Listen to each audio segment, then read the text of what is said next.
Bibitawan na kita kahit alam ko na hindi ko kaya. Kesa pabayaan kung isa't isa ay ating dinadaya.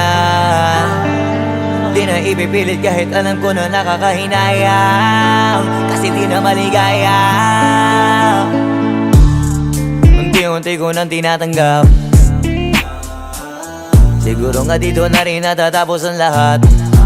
Ayaw ko na rin pilitin ka na makisama pa sa akin, nakakawalang gana. Di mo pa ba yan nakutuban, di ba tamang inala ka?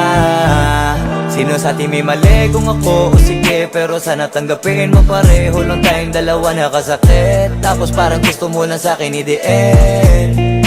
Ito ang epekto nito, nagka-depekto na tayo. Mahirap na lang tanggapin, di makukumpleto ang kwentong perfecto kung walang the end. Pwede ka na makalaya, bibitawan na kita kahit alam ko na hindi ko kaya. Kesa pabayaan kung isa't isa ay ating dinadaya. Di na ipipilit kahit alam ko na nakakahinaya, kasi di na maligaya. Pwede ka na makalaya, bibitawan na kita kahit alam ko na hindi ko kaya. Kesa pabayaan kung isa't isa ay ating dinadaya.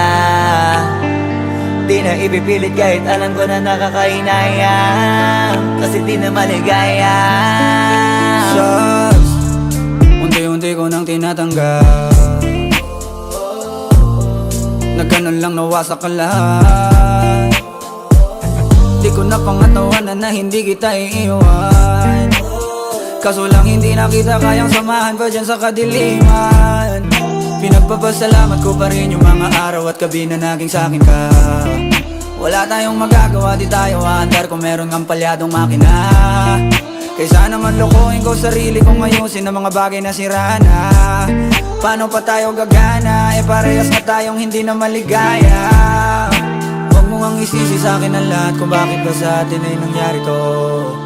Hindi ko kasalanan na hindi ko nakayanan ang pagbago ng ugali mo. Sinubukan ko namang intindihin kita, basta kung nakikita na hindi tayo para sa isa't isa.